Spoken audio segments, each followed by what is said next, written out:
I want to talk about the risks of fracking.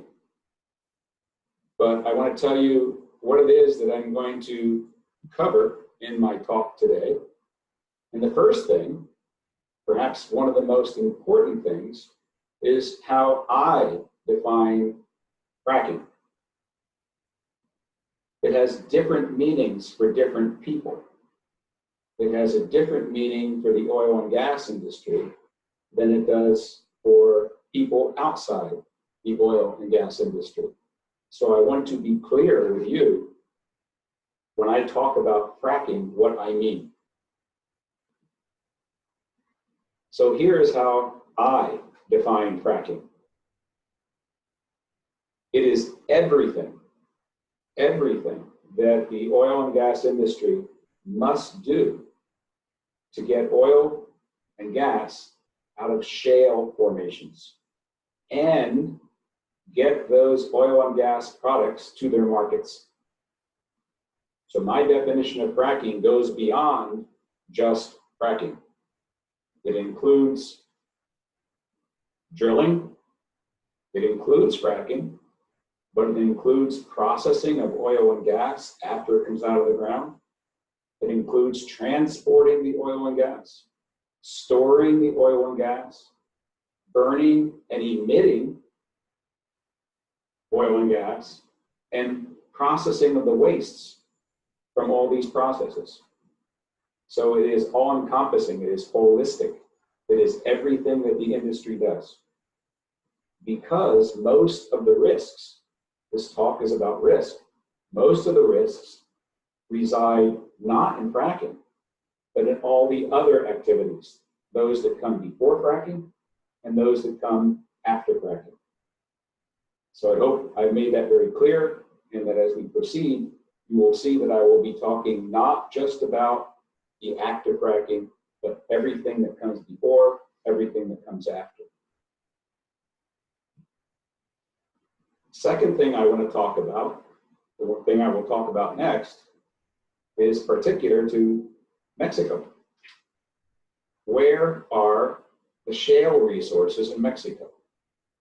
Where can one conceivably get oil and gas, unconventional oil and gas, out of shale in Mexico? And how large are those resources? Is there a lot of oil and a lot of gas? So I want to address those two questions next. So first I will show you the map that shows much of Mexico, and it shows what the oil and gas industry knows from explorations and previous production about where the shale resources, potential, possible shale resources are in Mexico.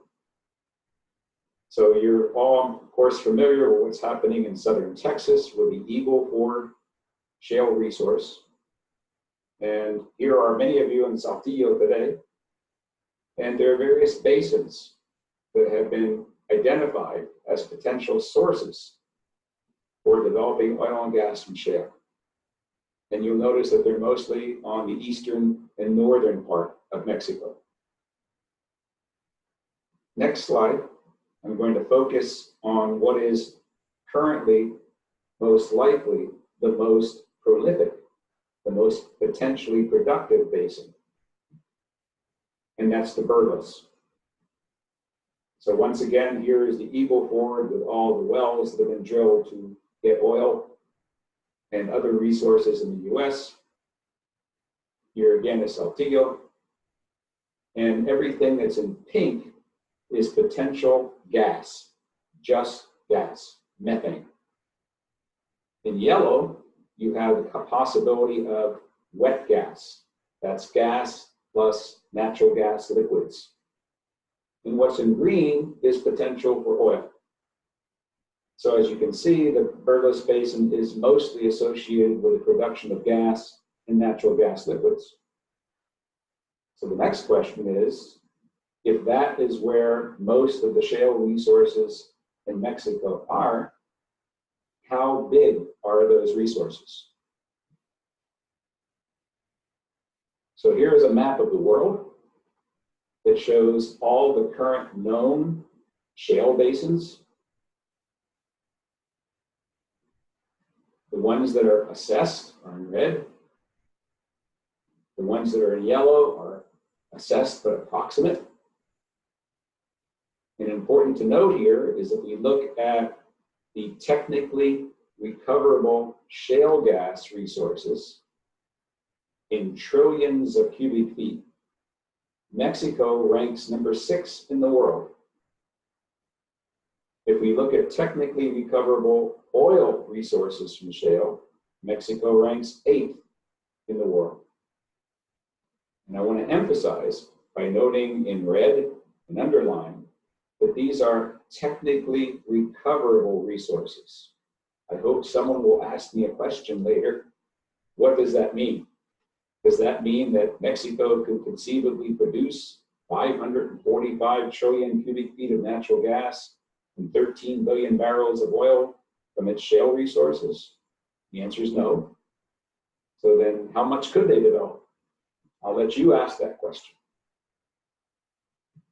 So, of all that potential shale gas and shale oil, this slide shows of all the basins in Mexico, Burgos, Sabinas, Tampico, Tuxpan, and Veracruz, Burgos is by far the largest. So that's going to be the target if there is going to be large-scale development of shale resources in Mexico.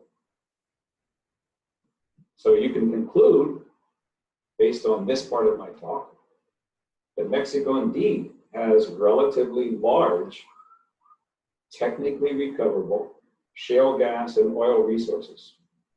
And they're mostly located in the northeastern part of the country and mostly in the Burgos Basin. So there's the answer to the first two questions that I wanted to answer for you. Where are the shale resources? How large are they? That takes us to the next question I want to answer. If Mexico wants to develop those shale gas and oil resources from shale, how could it be done? What is the state of the practice in the oil and gas industry for getting gas and oil out of shale? How do they do it? What technology? What engineering? What processes? And why is it that getting oil and gas out of shale brings with it much higher risks? Remember, this talk is all about risks. Why is it that getting oil and gas out of shale brings much higher risks than getting oil or gas out of other kinds of rock? Clearly, there has been much oil and natural gas already produced in Mexico, but not from shale. It's coming from other kinds of rock.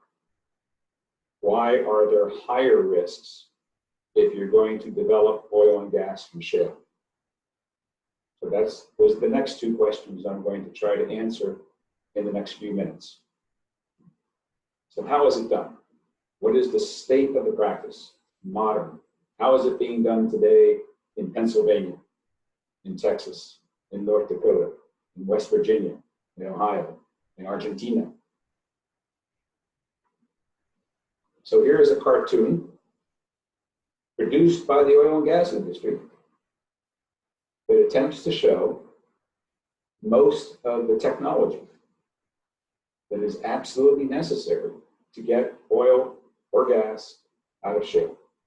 So I'm going to spend a few minutes trying to explain what this picture looks like.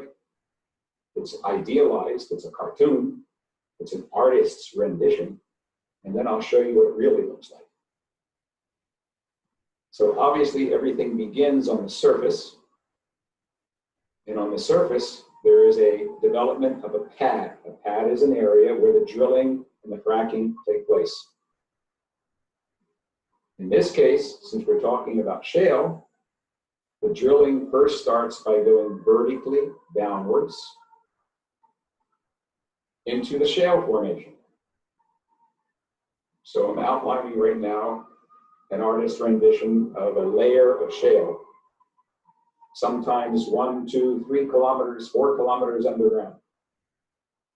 So the wells are first drilled down, and then the wells are deviated. They're drilled laterally. So the wells can literally turn. They don't have to be straight. They can turn. And the purpose for that will become evident as I proceed. So first I said there has to be a pad, but for there to be state-of-the-art, economically viable development of oil and gas and shale, you can't just have one pad with one well. You have to have multiple pads. In this image, there are 4 pads. And from each pad, you have to have many wells. In this image, there are 6 wells coming from each pad. And you have to be able to drill down, but you have to be able to drill long laterals. The current state of the practice is that those laterals are over 4 kilometers. So you might go down 2 kilometers and then out 4 kilometers. And the wells have to be closely spaced, usually only 200 meters apart in the shale.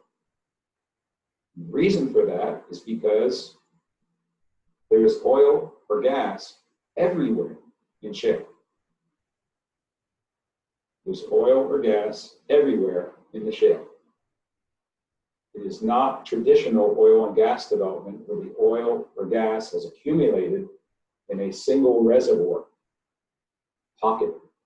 That's not what happens with shale. So, since there is oil or gas everywhere in the shale, the objective of the company is to drill everywhere in the shale. Hence, what you see here is, in this case, 24 wells being drilled in an area that is perhaps only 20 square kilometers. So in words, to have economic development of oil or gas from shale, one must use clustered multi-well pads with high volume, long laterals. Every one of those words is important. Clustered means an arrangement, hopefully a uniform arrangement of pads. Usually about 4 kilometers in one direction, 2 kilometers in another direction. Each pad has to have many wells. Each pad has to have long laterals. And each pad has to use a very high volume of fluid. People call it fracking fluid. I call it stimulation fluid. What does a pad really look like? Here's an example. This is an example of a photograph of a typical shale gas pad in my neighbor state of Pennsylvania. So here is the pad itself. Here is the equipment that's performing what people call fracking. I call it hydraulic stimulation. Here are pump trucks. In this case, there are 20 trucks. Each truck has 1,000 horsepower. So there's 20,000 horsepower of pumping going on. Here are the acid and chemical tanks, because the stimulation fluid cannot just be pure water. It has to be water plus cocktail of various chemicals. Perhaps you want to ask me later what those chemicals are. You have to have frac tanks, which contain the fracking fluid that is going to be pumped into this well.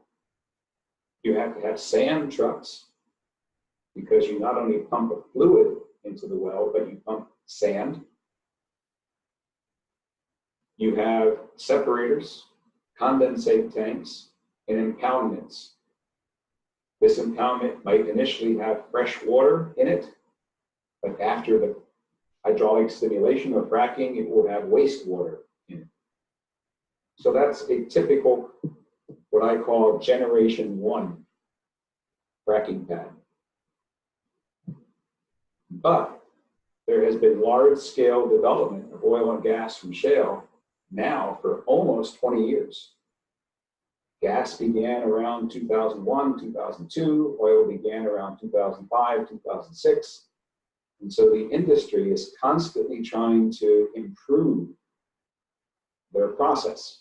How do we get more oil and gas out of a well with putting fewer dollars down the well.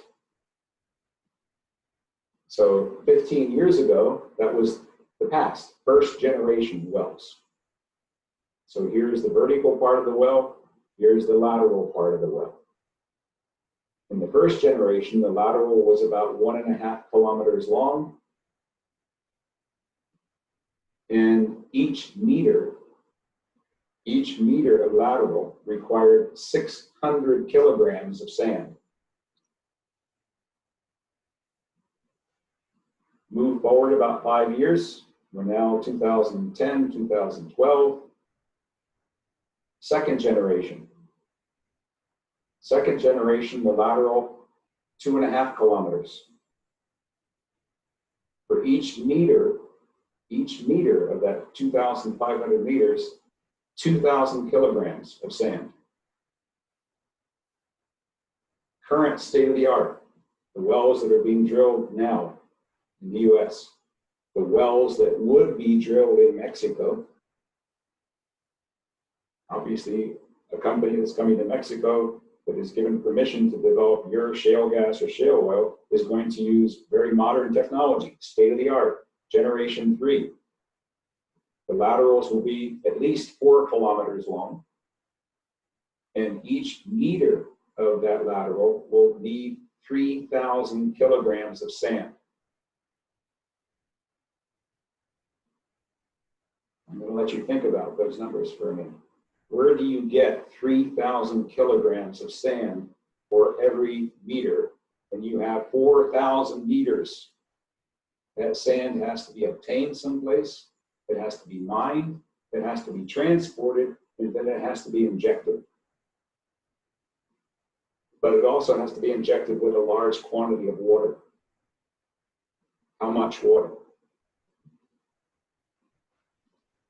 Here's an example of a second generation shale gas pad in Canada, northeastern British Columbia. This was state of the art 5 years ago. On this pad, there are 16 wells, not 6, 16. Those 16 wells use 1.8 billion liters of water. 78,000 tons of sand, 25 million liters of chemicals, 40,000 horsepower for fracking. That was 5 years ago. 1.8 billion liters of water for 16 wells. That's no longer true. How much water would one use today if one wanted to develop a shale gas well in the Burgos Basin in Mexico? How much water would be used in each well? Well, let's go to Pennsylvania. Here's the history of water use per well. Water use per well. Starting in 2011, 2012, that was generation 2. We move along to generation 3, 13 million gallons. That's 50 million liters of water for each well.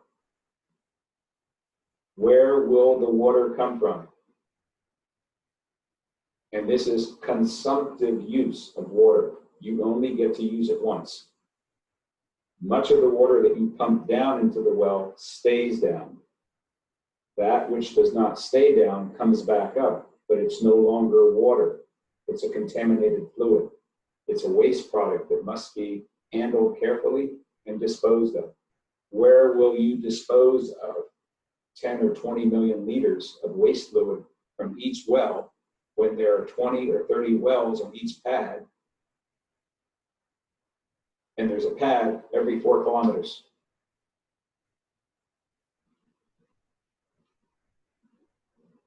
Here's what the picture looks like in North Texas on the Barnett shale gas play.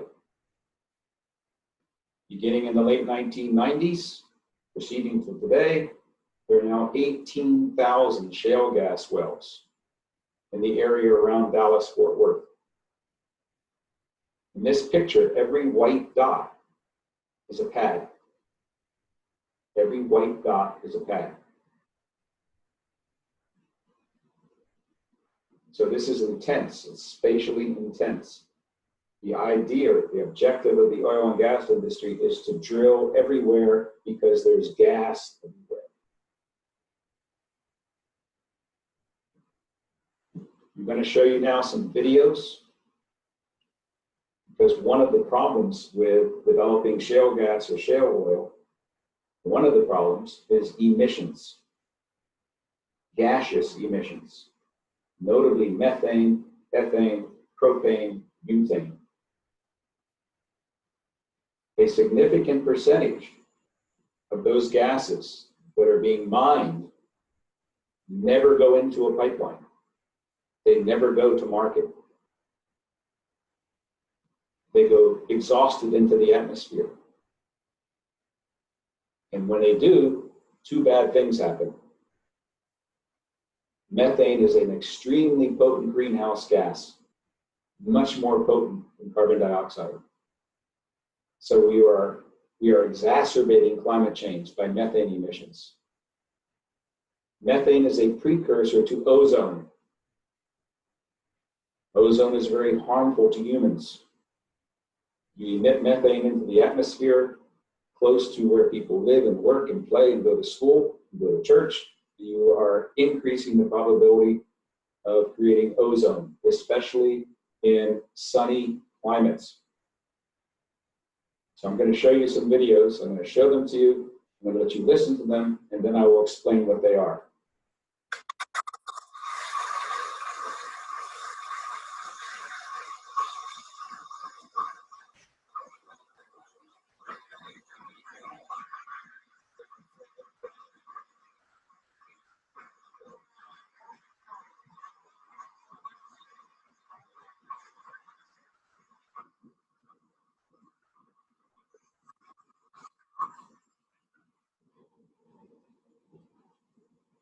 So this is a video taken of a compressor station. I told you the risks are not just from fracking, but it's absolutely necessary when you get shale gas out of the ground that the gas be compressed to higher pressure so it can go into a pipeline. Frequently, those compressor stations have incidents, blow-down incident. So what you were seeing in this video is an accident or a purposeful emission of a large volume of methane. In this case, it went on for hours, directly into the atmosphere. This video shows a repair of a pipeline, a gas pipeline. To repair a gas pipeline, you first have to exhaust the gas that's in the pipeline. So here they were emitting a large volume of methane that was in the pipeline directly into the atmosphere. And the lower video was an example of what happens after you drill a well. You hydraulically stimulate it, but you do not have a pipeline in place. If you don't have a pipeline in place, sometimes you have to relieve the pressure in the well. So you open the well to the atmosphere and you exhaust the methane directly into the atmosphere. Two bad things happening in each of these cases. Methane, greenhouse gas, bad. Methane, ozone precursor, bad. What's another risk? Another risk is leaking wells. Wells are engineered structures. They consist of a series of concentric steel pipes called casing, and a series of concentric cement sheaths, gaskets. If something goes wrong with the design or the operation of a well, I found something on the web about is a concentric toms. A well could leak. So I'm going to show you another video of a leaking well.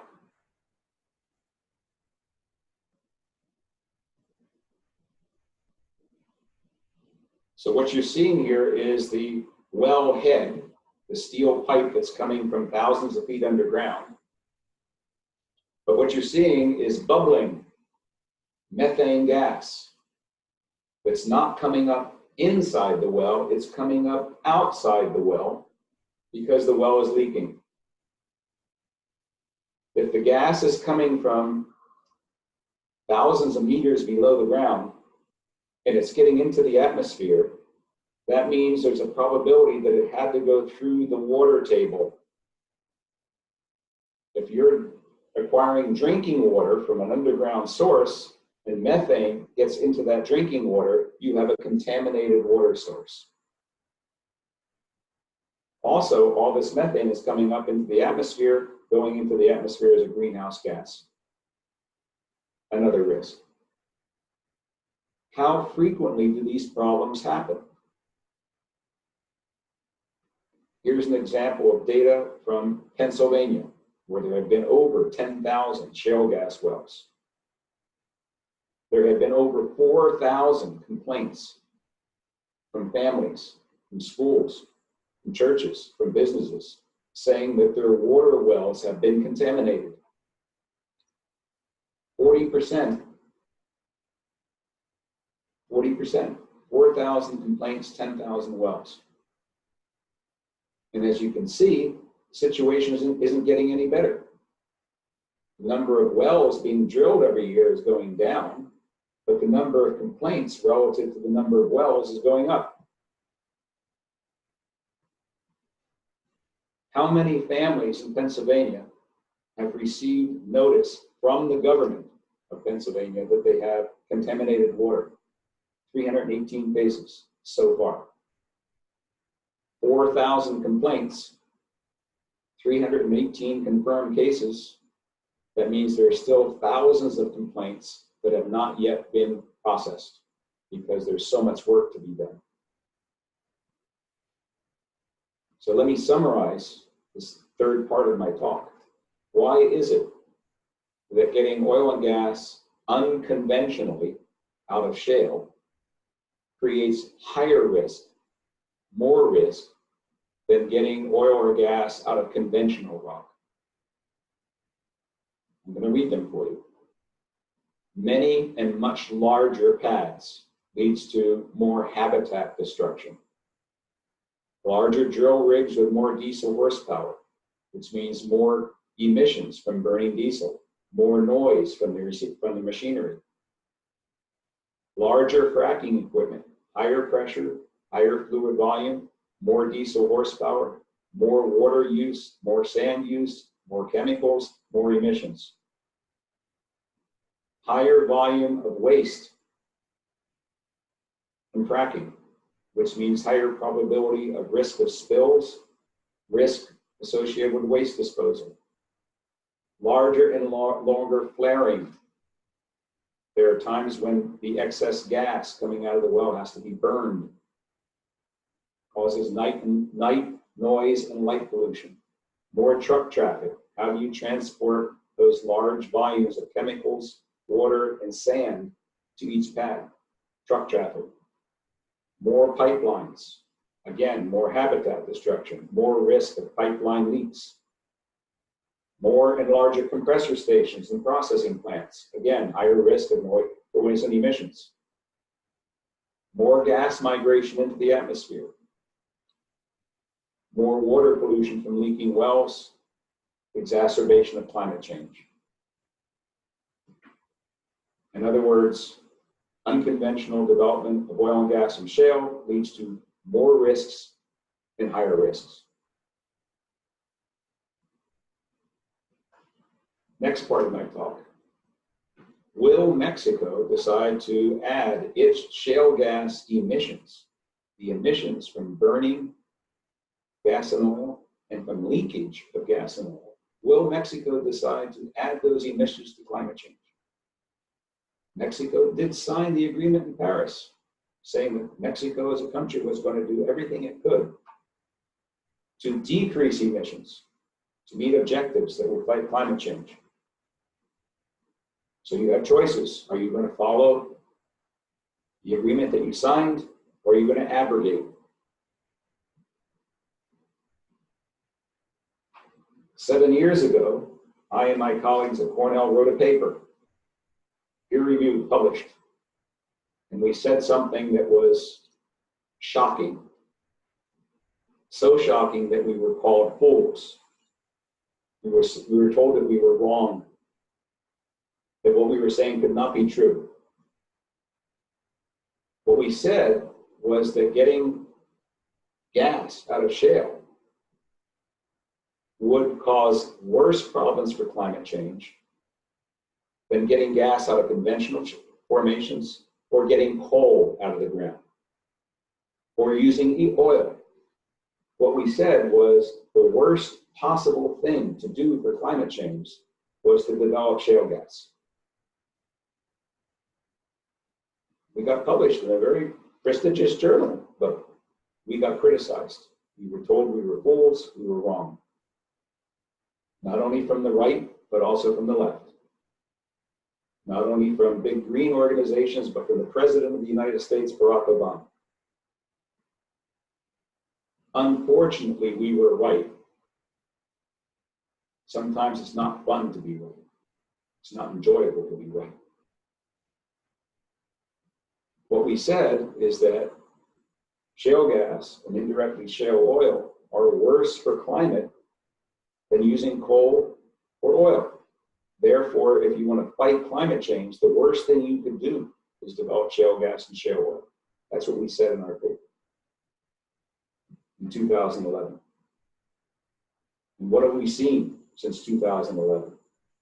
This is a graph that shows the concentration of methane in the atmosphere of the Earth. The concentration of methane in the atmosphere as a function of time, 1984 to 2018. And what we've seen is that since the beginning of the development of shale oil and shale gas, methane concentration in the atmosphere is increasing. And it's increasing at an increasing rate. We predicted that.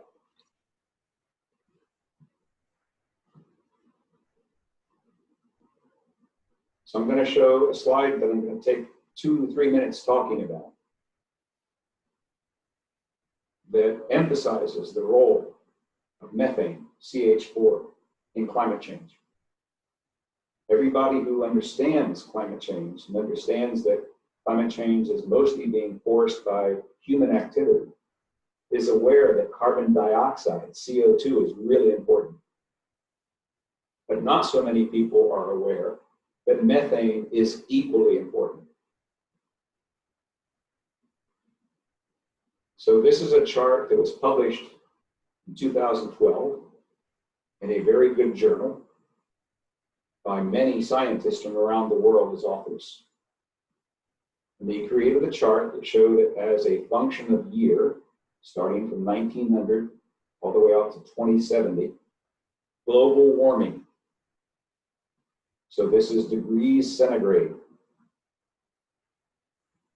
And in 2010, the measurements of global warming showed that there was about a 0.6 of 1 degree, 0.7 of 1 degree global warming. So roughly 2010, roughly 0.7 of a degree warming.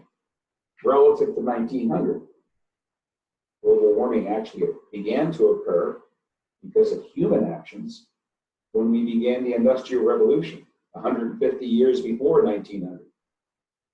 So this chart doesn't show all of the global warming, it just shows the global warming since 1900. 0.7 of a degree. And these authors then made predictions based on computer models. They said if the world continues to burn fossil fuels and emit methane and soot, that you see as black carbon, soot, if we continue to emit CO2, methane, and soot into the atmosphere, our computer models say that we're going to be on this curve, that we will reach 1.5 degrees centigrade in 2038. And we will reach 2 degrees centigrade in 2042.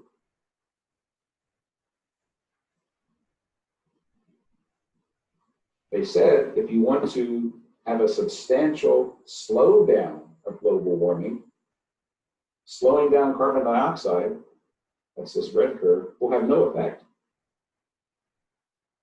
you stop emitting carbon dioxide in 2010, you're still going to get to 2 degrees centigrade before 2050.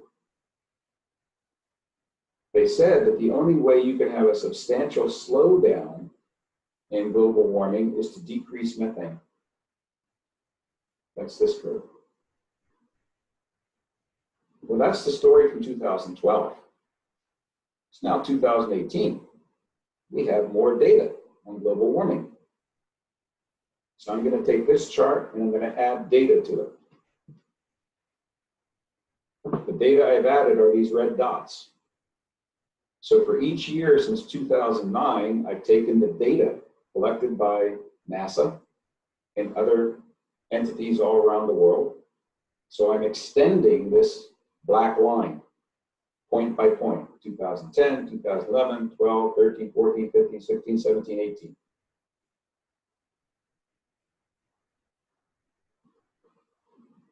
I'm going to let you look at that for a minute. So the recent data says that we're very close to 1.5 degrees centigrade already. We're very close. And what's more important is that the predictions of where we would be, we're underestimating where we would be. In other words, the situation is worse than we predicted in 2012. Because globally, we are emitting more CO2, more CH4, and more black carbon than we were in 2010. The emissions worldwide are going up, not going down.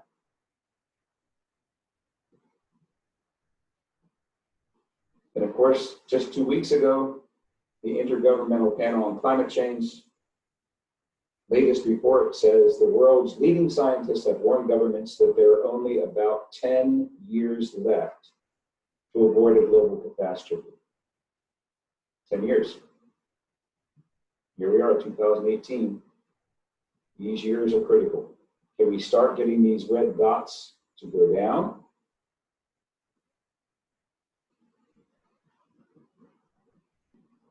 What will be Mexico's role? Will you live up to the agreement you signed in Paris? Final thing I want to talk about, just a few minutes. I've mentioned many risks. Are they documented? Are they true? The industry says no. Professor Ingraffea exaggerates. He makes things up. None of these things happen. Wells don't leak. There are no emissions. There's no habitat destruction. There's no noise. There's no ozone. None of that happens. So if you want to convince yourself that the risks are real, and if you want to convince your leaders, your governments, whether you're in Argentina or Belgium or Mexico, if you want to convince them to do their homework, to do their responsible charge as leaders, as politicians, as regulators, tell them to read the literature. Not my literature, the world's literature. And to make it convenient, my organization has gathered almost all the literature. We can never be certain that we found all of it.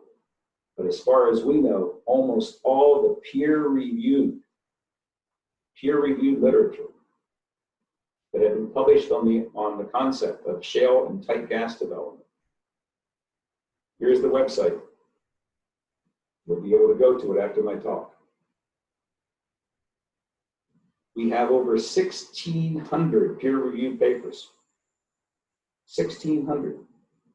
That's the homework assignment for your leaders, your president, your premier, your senator, your congressperson, your regulators. Tell them to go do their homework. Read all 1,600 papers. We've made it convenient, all in one place. Here are the topics: air quality, climate, methane, community, ecology, economics, health, infrastructure, seismicity, regulation, waste fluids, water quality, water usage. We made it easy for people to look in particular areas to find out what is now known. Mexico is lucky. Mexico's always lucky, but they're particularly lucky right now because now we know more. the world knows more. Science has revealed more. When the United States decided back in the early 2000s to begin to develop shale and tight oil and gas, there were a total of seven peer-reviewed papers in the entire literature on risks. 7. This is the record of publication worldwide. And as you can see, it's exponentially growing. We're learning more and more every year about the risks and the impacts of shale gas and shale oil. What do these papers say? Do these papers say it's really good for health? It might be good for health. It might not be good for health, or it's definitely not good for health. Well, you're going to have to make your own judgment. We've made our judgment. And as of last year, reading all the original peer-reviewed papers on just the topic of human health impacts, 86% of those papers say bad. There is no paper that's ever been published that says the development of shale gas or shale oil improves human health. Doesn't happen. Air quality. 83% of the papers published say air quality degrades. There is no paper that says air quality gets better. Water quality. 66% of the papers published say water quality goes down. There's no paper that says water quality goes up. Summary. I've gone a little bit longer, but that's okay. I will stay on as long as you want me to answer questions. And I hope you have some. Here's my summary. Mexico could develop substantial shale gas and oil resources. There are substantial shale gas and oil resources underground in Mexico. Mexico could develop them. But the risks from such development are also substantial, and they are well documented. They're not myths, they're not lies, they're not fake news. Those risks to water supplies and addition of greenhouse gases to the atmosphere are, in my opinion, especially important. So in summary, por favor, no lo hagas. Please, don't do what some states in the United States have done. Do what some states in the United States have not done. My state of New York has said, no. There will be no shale gas development. There will be no shale oil development in New York State. We are not going to add to climate change. So I hope Mexicans, the government, the regulators, I've heard what your new president has said. I hope he's serious, and that there is no large-scale development of shale gas and oil in Mexico. So thank you very much for your attention. I appreciate your being on today. Again, thank you to Rodolfo and Claudia for arranging this. I'm looking forward to your questions. I hope I can answer them. Thank you. Thank you so much, Tony.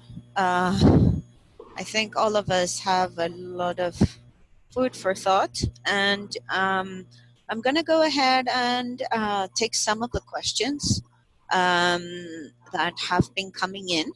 One of the persons that's connected is called Melissa, and she is from Argentina.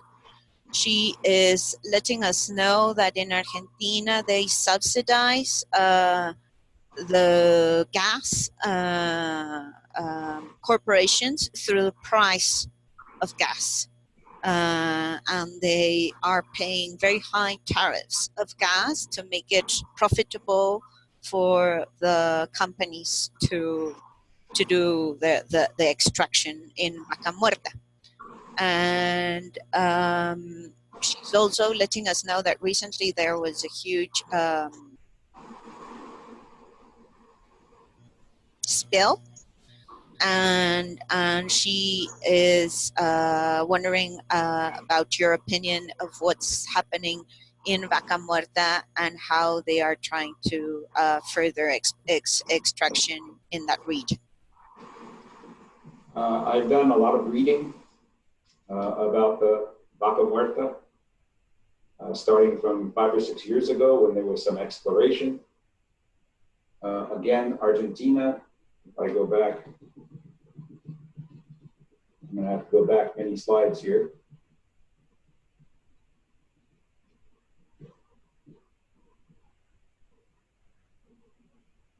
You'll notice that Argentina currently is assumed to have the 3rd largest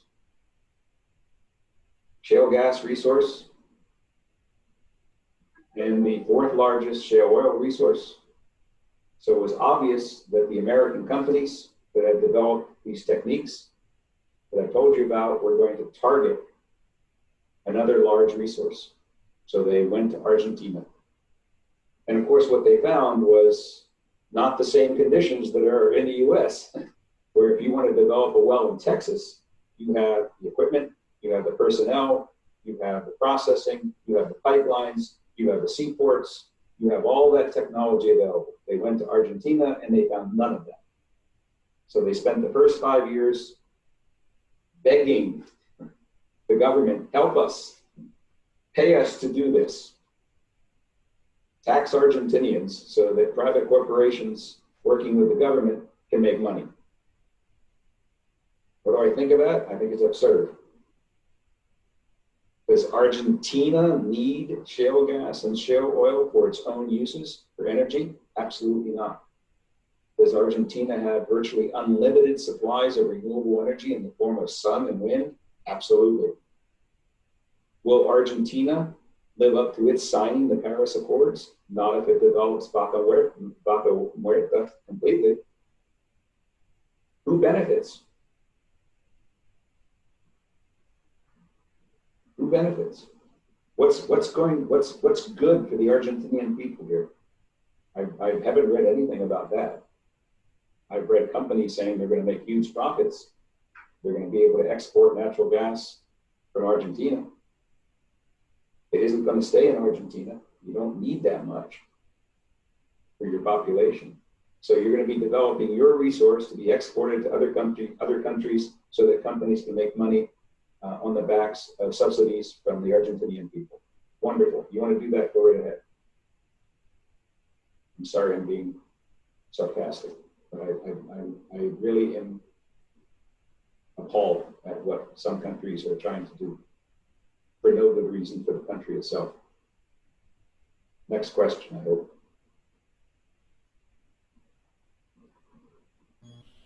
Thank you, Tony. I have another question.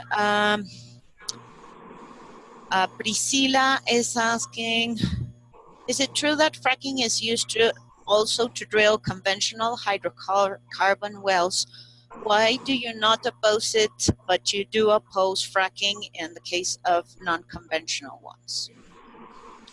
The answer to the first part of the question is yes. Nowadays, almost all conventional oil and gas wells involve fracking.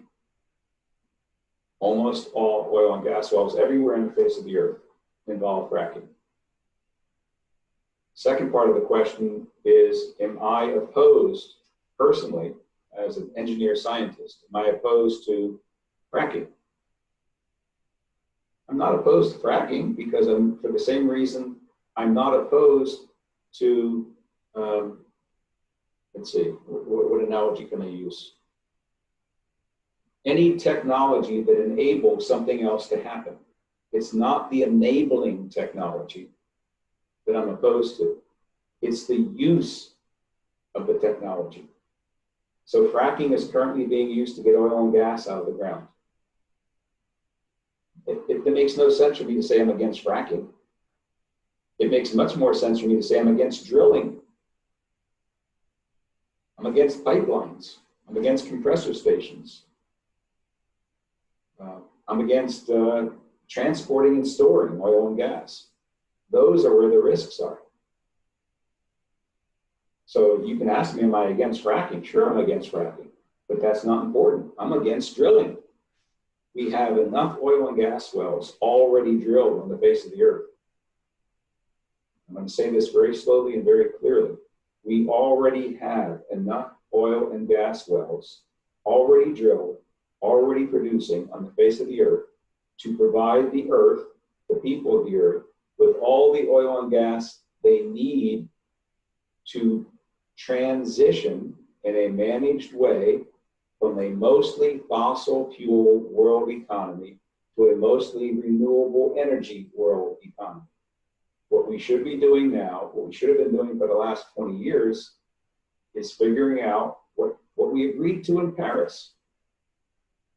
A managed decline in the use of fossil fuels, which means don't drill anymore, don't produce anymore, but from new wells, produce from those who already exist while you're in the process of transitioning to renewable energy. Nothing happens overnight, nothing happens instantaneously. It's going to take us, hopefully no more than a decade, 10 years, to do what we said in Paris we're going to do. So I appreciate your question. I get that question very often. Am I against fracking? Well, of course I'm against fracking, but it's unimportant. I'm against more drilling. I'm against more fracking, more drilling, more pipelines, more compressor stations. I'm against more of the stupid things we've been doing for the last 20 years.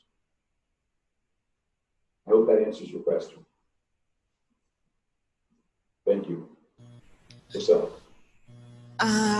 Okay, so I'm having lots of questions here, some in Spanish, some in English.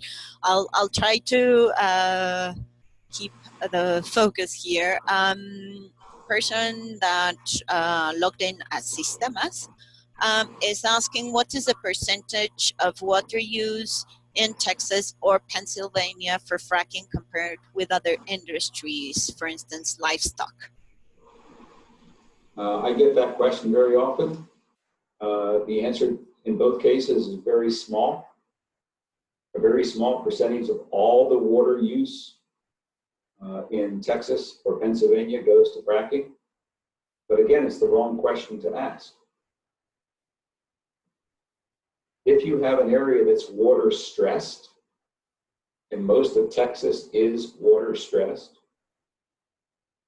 much of Pennsylvania is water stressed, but for different reasons, why would you increase the stress by diverting water to a purpose that's unnecessary?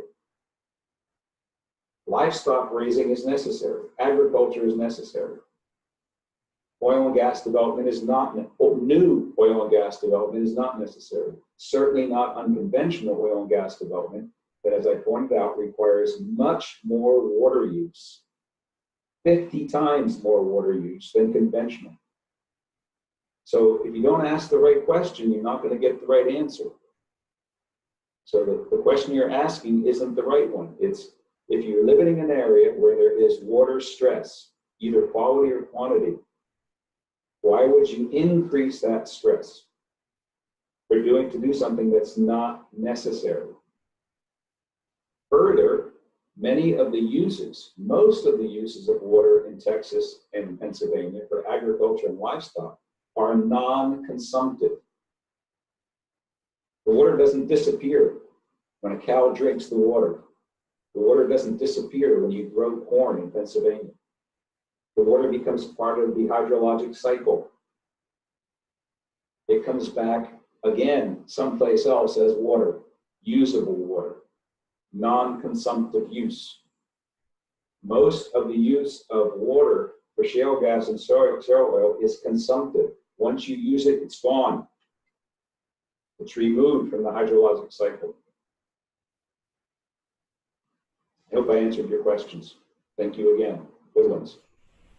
Okay, so we've got one that is, I'm sure you're also familiar with that one. So Mexico is currently highly energy dependent from the United States. Extraction of shale gas seems to be the only way to ensure such a dependency to ease such a dependency in the short and medium run. Renewable sources cannot supply all the energy that our country requires, not even in the long run. Do you not think that this would be a forceful reason to undertake the extraction of shale gas as soon as possible, especially taking into account that according to other countries' experience, potential environmental damages can be adequately controlled?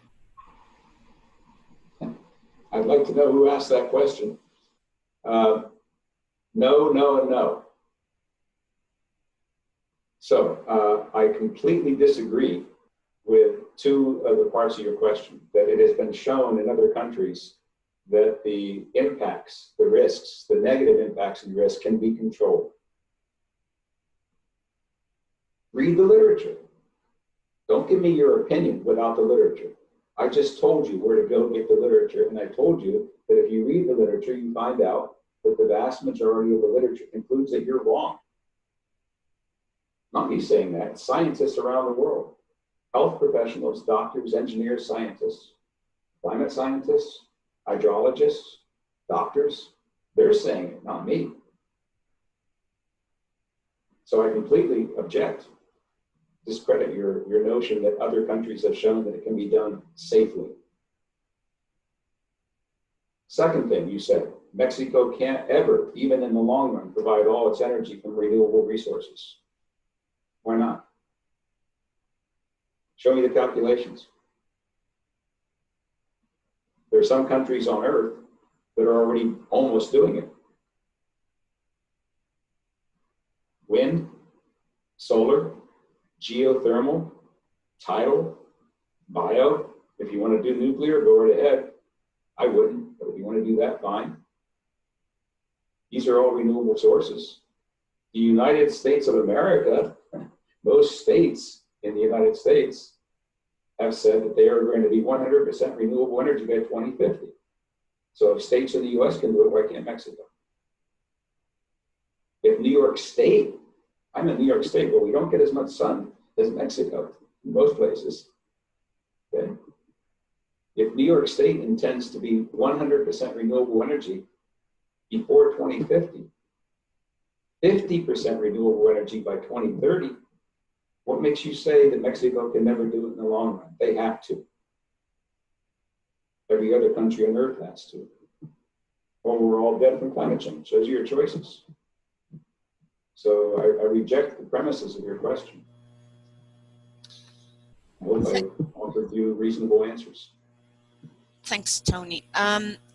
So I've got a question related to climate change. So Andres Angel from Colombia is asking if there's any study that can show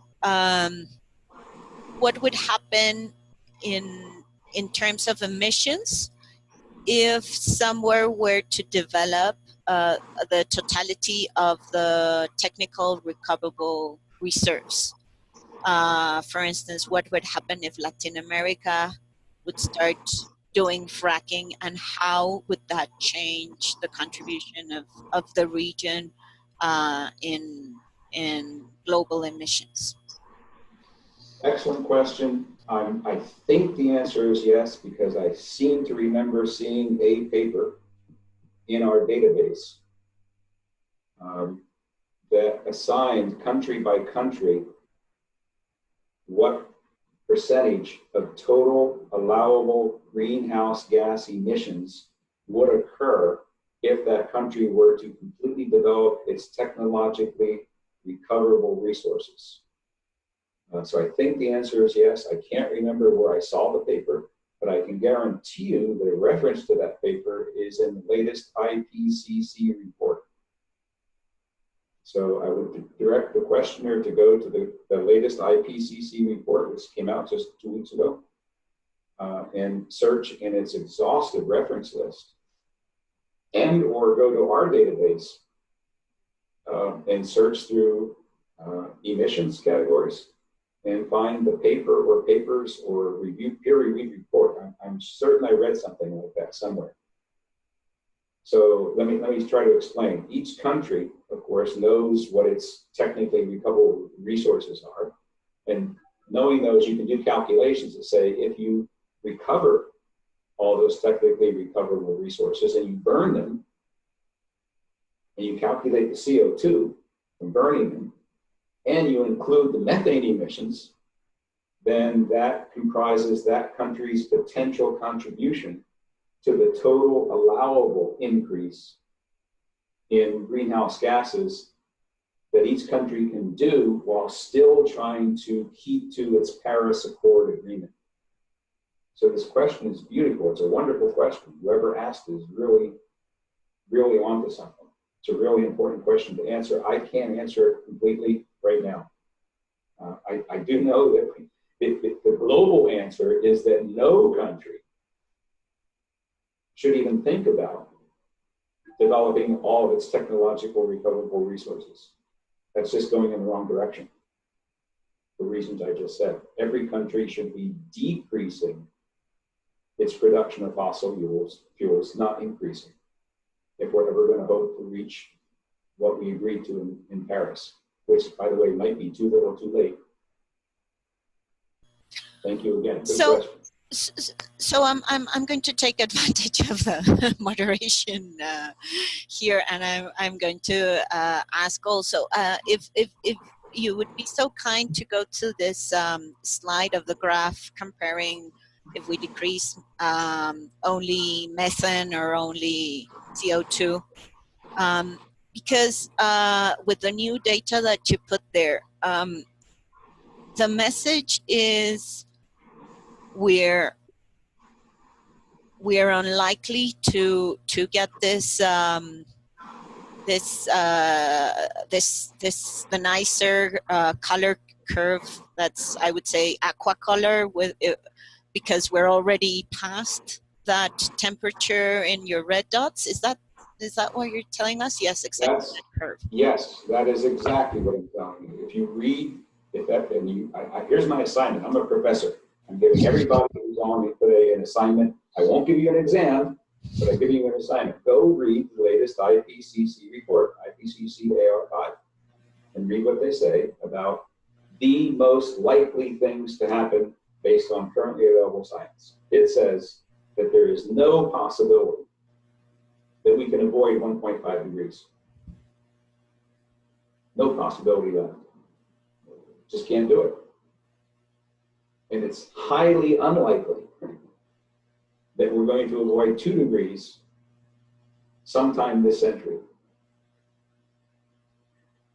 Because what we should have been doing back here in 2000, we should have been doing everything that we're saying here: decrease CO2, decrease methane, decrease black carbon. Instead, we increased. So we've lost 20 years. And those 20 years have put us on an inexorable path. We will be at 1.5 degrees in the next few years. 3 years, 5 years, it depends upon El Nino. Depends upon La Nina. Depends upon whether there's going to be a large volcanic eruption somewhere on the face of the earth. Yeah, if there's a large volcanic eruption, that slows down global warming. It's terrible for the people who live near the volcanic eruption, but it's good for the earth. Horrible thing, right? So, depending upon what happens with El Nino, La Nina, large volcanic eruptions, we can move things a couple of years one way or another, but we will be at 1.5 degrees in a few years. And if we don't do things drastically, if we do not drastically decrease CO2, methane, and black carbon in the next 10 years, we will be at 2 degrees centigrade long before 2050. That means your children and your grandchildren in the middle of their lives are going to have a very, very, shall we say, awkward situation to deal with. That's the message of this slide. I'm sorry to have to bring it to you, but that's the reality. So for previous questions, it says, can we develop more shale gas in Mexico safely? I mean, really, look what it means. It means Mexico is adding to the problem. If you don't think climate change is the single most important problem facing all the countries on Earth, short of war, then you're not being realistic. You're not being scientific. you're not listening to the facts. You might be being ideological, political. I'm not ideological, I'm not political, I'm a scientist, engineer, I'm bringing you the science, I'm bringing you the facts. If you don't believe them, I'm sorry, I can't help you. But I think the vast majority of the people on the face of the earth that are aware of this are very concerned about it. And any notion that it's okay, Mexico can do a little bit because the United States has done a lot, Russia's doing a lot, Argentina's doing a lot, why can't Mexico make some money here? All right, go ahead. Put your children at risk. Increase your risk. Not put them at risk, increase the risk to your children and your grandchildren. If you want to do that, I'm sorry for you. Thank you, Tony. Gabs is asking a more technical question. It's about what does it mean technically recoverable when it comes to shale oil and gas? I was hoping somebody would ask that question. I have a slide prepared. It's called the degrees of certainty in oil and gas. And this is produced by the United States Energy Information Administration. This isn't my picture, it's produced by our government. So imagine that we're looking at all the oil and gas under the Burgos Basin in Mexico. Geologists have made an estimate of how much oil and gas is there. How do they do that? They drill exploration wells. They ascertain the quality of the rock, how much carbon is in the rock of various types. And so they make an estimate, and that's called the oil and natural gas in place, how much they think is actually down there. That's this big ellipse. You can't get everything that's down there out of the ground. I'm sorry, it just doesn't work that way. Just because it's down there doesn't mean that you can get it out. Currently, in the United States, in shale, they're capable of recovering about 15 to 20% of what's down there. Only 15 to 20%. Gas. Shale oil, they're only able to recover between 5 and 10% of what's down there. So that's technically recoverable. Using today's technology, how much can you get out? That's this blue area. So for shale, that blue area is much smaller. It's only 5, 10, 15, 20% of the big area. So this drawing is not to scale. See, not to scale. So the blue area, technically recoverable, is much smaller than the light blue area. Just because it's technically recoverable doesn't mean it's economically recoverable. If it's going to cost you more to get the gas out of the ground than you can sell it for, it's not economically recoverable. So what's economically recoverable is always smaller than what's technically recoverable. Now we go to the next thing. Okay, how much is economically recoverable? Those are what are called proved reserves. That's what has to be reported in the United States to the Securities and Exchange Commission. The company says, we have these proved reserves. This is how much shale gas and shale oil we know we can get out of the ground because we have the technology to do it. And we know that if we get it out of the ground, we can sell it for a profit. That's a smaller percentage. So nobody at this point really knows how much shale gas and shale oil is in Mexico that's economically recoverable, because no one's figured out the economics of recovery in Mexico. It's going to be much more expensive to get oil and gas out of the ground in Mexico than it is in Texas. You don't have the infrastructure, you don't have the teams, you don't have the equipment, you don't have the pipelines, you don't have the processing units, you don't have any of that at any large scale. All that has to be constructed. And that costs big bucks. So you have to add that cost to the cost of getting the oil and gas out of the ground. No one knows at this point what the proved reserves are in Mexico. Those are the only reserves of oil and gas from which somebody can make a profit. We do know that cumulative production to date in Mexico is very small, so that red area is minuscule. There hasn't been very much production of oil and gas from shale in Mexico so far. So you've got this big ellipse of what's in place, a much smaller ellipse of what's technically recoverable, an unknown smaller ellipse of what's economically recoverable, and still smaller ellipse of what's proven to be technically and economically recoverable. Good question. Very key point. Thank you. Good question.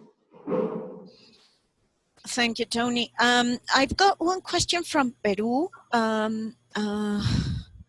Sorry, I need to track it down. Yes.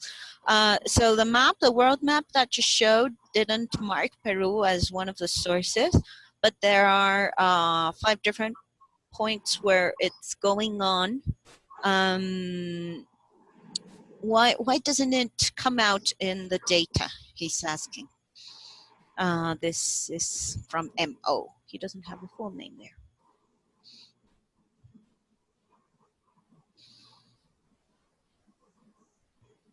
So I think we're talking about this chart. Yes, it's the chart, and you've got Peru just above Chile. Yeah. With And nothing marked. It shows very, very little shale so far. Mm-hmm. So far in El Peru. I think that there just has not been enough geological exploration. I mean, it's possible that there are shale resources in Peru. They just haven't been discovered yet. I hope nobody looks. Yeah, that's. I want to live in Peru. I don't want to see drilling on the Altiplano. So I have so many questions. I'm trying to have a good mix of them.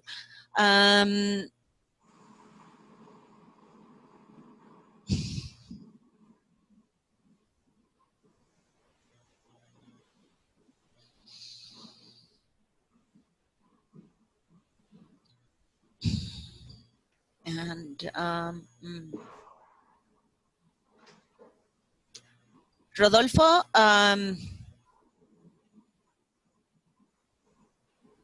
I saw that you unblocked your mic previously, so checking out if you were planning to say something. In the meantime, okay, I found one of them. Mika from Colorado is saying that considering that fracking companies in the US have never had 1 year in aggregate of positive cash flow, even at 100 per barrel of oil, couldn't that indicate that it simply is not economically recoverable? Excellent question. I think I know who that Michael is. At least I hope so. It's an excellent question. And it's perfectly true. It's well documented. It's not my opinion. It's not Michael's opinion. That after nearly 20 years of shale gas and shale oil, as an industry, it's a loser. The industry has lost much more money than it's made. Well, how could that be? Where'd that money come from? It came from investors. Investors have loaned the industry money to lose. And you're wondering, well, why would they do that? Because they've been promised big profits. The profits are just around the corner. Initially, when shale gas started to be developed in the US, the price of natural gas was 5 to 6 times higher than it is now. So dozens of companies said, well, shale gas can be sold for $12 or $14 for 1,000 cubic feet. We can make a huge profit. It only costs about $3 to get the gas out of the ground, and we can sell it for 14. And so many companies began to develop shale gas. And so the supply of shale gas went way up, but the demand didn't follow.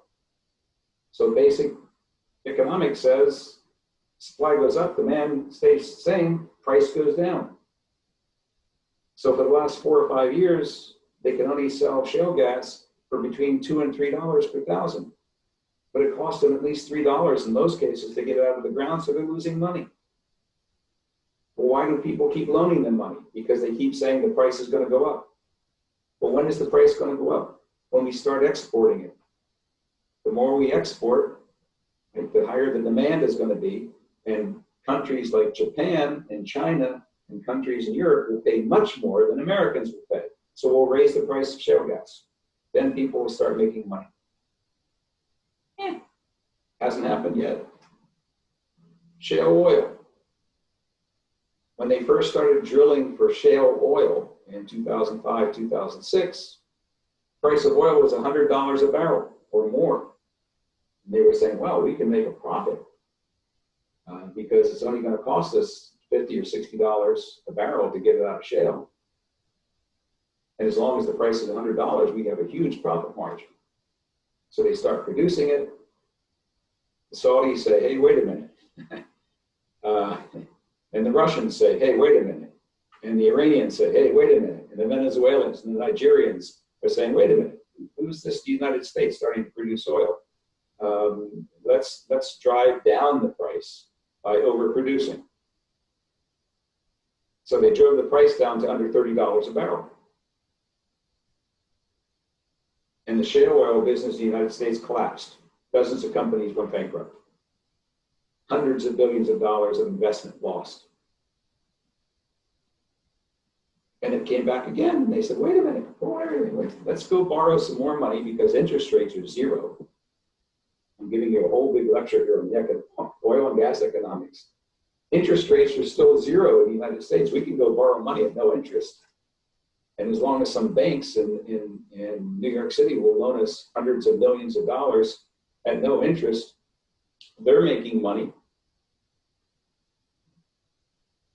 We'll try to make money because we'll try to get the price of oil back up. So now they got the price of oil back up to $70, $75 a barrel, which is about break even for some companies, but not break even for other companies. And as an industry, it's not break even. So some companies are making money for their investors. Most companies are losing money for their investors, but they keep doing it because there's a promise that things will get better. And in the meantime, this thing called renewable energy has come along and is starting to eating into the market. For the first time in the history of oil and gas, it's a 130-year-old industry. For the first time, they have big competition from sun, from wind, geothermal. My house does not use natural gas. My house produces more electricity than it uses. I have solar panels on my roof. I drive an electric car. I don't buy gasoline. I'm the oil and gas industry's worst fear. I'm one person, but there are many, many more like me around the world that are saying, I don't need oil and gas anymore. So the industry has competition. And this other thing came along called climate change. And so finally, people are getting serious about climate change, and that's not good for the oil and gas industry, especially for the shale oil and gas industry, which is the only big part of the industry left. So the industry was working on high prices that disappeared. They oversupplied. They went bust at least twice now since it started. They've lost hundreds of millions, scores of billions of dollars for their investors, but they're always going out and saying, but we always come back. It's a boom bust cycle. We promise things are going to get better. Just keep loaning us money at zero interest or very low interest. There's always a sucker who's willing to do that. And at the same time, they're experiencing big competition for the market. Their market share is dropping because more and more people are getting off of oil and gas for various reasons. And climate change is calling into question the very existence of their industry. That's as simply as I can put it. Thank you again. Great question. Okay, Tony. There are more questions still, and I'm going to convey Rodolfo's questions now, Sure. and maybe we can finalize. Is U.S. legislation adequate to control fracking adverse impacts? Which U.S. states have the best legislation for this purpose? And do you consider that legislation is properly enforced in the U.S.? Wow, good set of questions.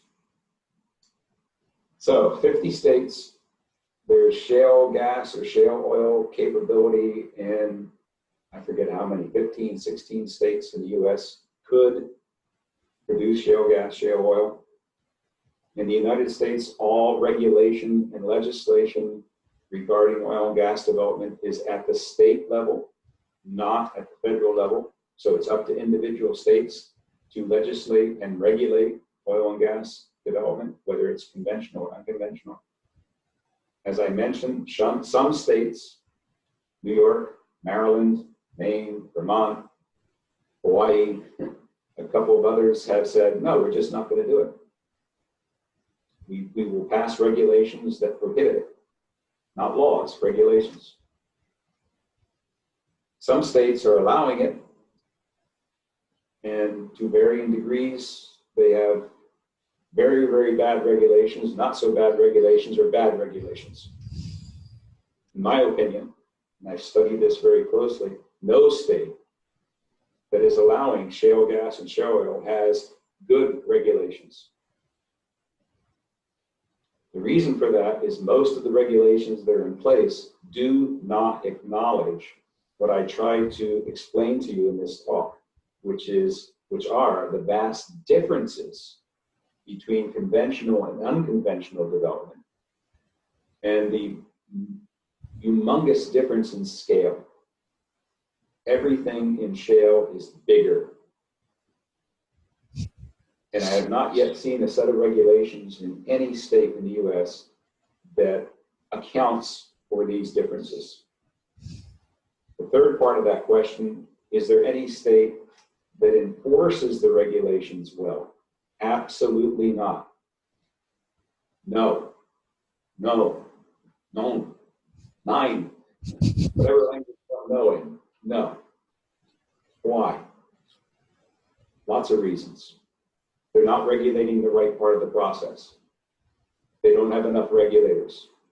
They don't have enough regulators who know what's going on.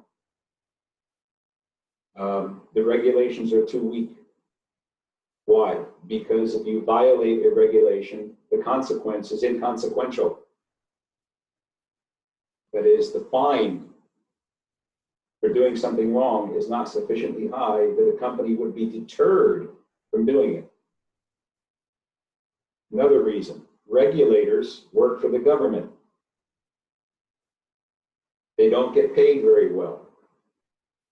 They realize that if they change their horses and go to work for the company that they were regulating, they can make a lot more money. So the regulators don't last very long in their jobs. So you don't develop the experience base. A regulator who's been around for 5 or 10 years and has seen it all, knows all the tricks in the book, and is able to see how a company might be flaunting a regulation and getting away with it. So not enough regulators, not enough highly experienced regulators, not enough penalty for the company that violates the regulations. These are all the reasons why we do not have at this point, a good regulatory culture in most states, in all the states where there is oil and gas development at a large scale. Good questions. Yeah, by the way, the answer to this is just don't do it. You don't need a regulation. You don't need regulations if you don't allow it. And I think I've overemphasized in my talk at this point why we shouldn't allow it. It's climate change and it's water. It's climate change and it's water. You can't improve water and you can't fight climate change by allowing an increase in resources. It's just, they're working against each other. They're mutually exclusive. They're contradictory. Thank you, Tony. As I mentioned, there have been so many questions, and I think that although we haven't covered all of them, we've covered like the main subject areas that have been put forward. And I like to thank you and let Rodolfo go ahead and close this very, very interesting conversation that we have had today. Thank you so much. I want to thank you, Claudia, for handling the question and answer period. The questions were wonderful. You had a great audience, and I hope I didn't insult anybody, at least not too badly. I did my very best to answer the questions as honestly as I could based on sound science and engineering. And so thank you once again for helping to arrange the talk and especially for handling the Q&A. And thank you for the participants. Tony, what can I say? Interesting, very, very interesting. We had many doubts. I think we have now more because you made clear several subjects, and now we are going to study all these answers and we'll see.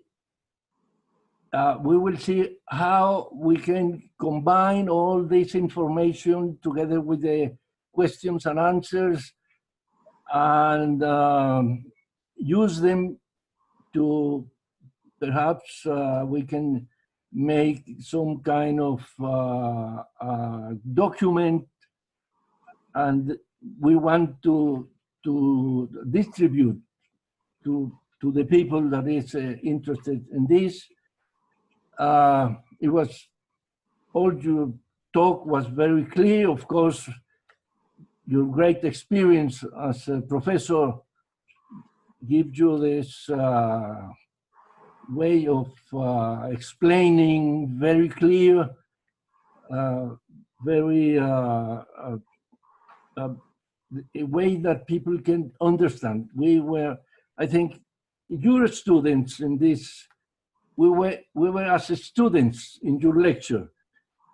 And I thank you very, very much for your kindness, for accepting this, to do this lecture.